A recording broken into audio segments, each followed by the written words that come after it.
Hi, this is Adrian. I just wanted to record a quick video for you to show you how to use ProFlex Press business theme for WordPress. I was actually really impressed by this when I saw it because I use a lot of different flexible themes for my websites, things like Canvas from Woo as well as Optimize Press. And granted, everything has its learning curve, but I found this to be really the most professional looking website that you can build on the fly. And what's even better is that you can clone them. So if you have a lot of offline clients that are in a particular industry, or even if they're not and you just like the basic theme, you can copy the code over from one to another with just like 2 clicks. So it's really impressive. So the first thing that you want to do when you get this theme, after you install it obviously, is you want to go and create a home page. Now this can be the original sample page that they give you in WordPress. And I'm just going to show you what I did. I create a home page, call it home. I guess theoretically you could call it something else.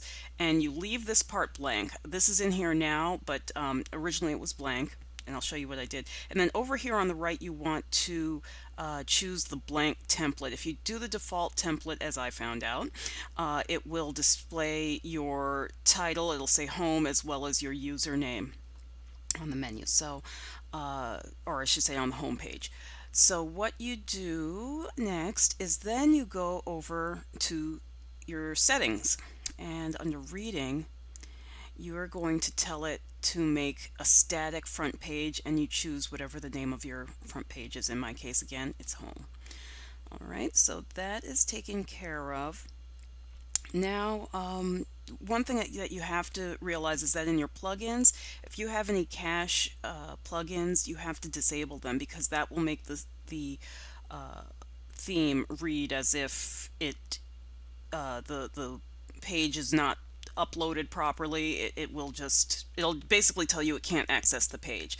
So there is a workaround for that, which actually apparently is much better for any WordPress site versus the plugins, and it takes about 10 seconds to do. Okay, well, maybe not 10 seconds, but a few less than 5 minutes to do. All right, so now we want to go over to appearance, and that's where we're going to see our theme options. And let's take a look at that because this is where you're going to set up everything. Now, this is just my demo site that I put up. I put up a logo. You can fill out whatever information you have about your website there, and your style settings. These are the two more important ones that might not be so obvious. The headers, these I wish that he put them here in the theme, but he didn't. They're in the documentation to show you what each header looks like, how different they're set up. And then here you have your choice of how you want the main content to look, as well as the header banners. These are, again, I'm just played around with some things. Now this is the wrong size, so it did not display. Now, one thing I found out is if you don't activate the header image, you will get like a bigger block at the top of the website. If you put this in and you actually add an image, you can put whatever size you need, and that will be fine. I just checked it, but I left it blank, and that actually worked really well as far as just cleaning up the page and making it nice and sleek so that a good chunk of your content is above the fold. Now, I right now have header 5 enabled, and this is just how I set it up. Each one has a slightly different set of options, and this is the cool thing here is that they have some loaded templates. So if you, especially if you're just getting started out and you don't have money for a designer, your local clients, they're going to be quite satisfied with whatever you come up with here. You can also do custom images or just use the available patterns. And then of course you can fill out your footer the way you want it. All right. So this I just want to show you before we leave this section, which is that the backup options. This is the theme data that you can just copy and paste into another theme. So that's one of the things that makes this really slick, is that you can do that, and then you can set up your social icons, and again, just like whatever information you have, it's pretty straightforward what you want to enter there. You could do Twitter, LinkedIn, whatever. and if you had any custom codes that you wanted to add as well. You have Lightbox, and the type setting you can fix, whether it's the color, the size, the font. You have quite a few fonts you can choose from. And then next, what you want to do is you want to look at the page builder. And this is where you can set the home page to look however you want. Now, this is the one that I created, this test page.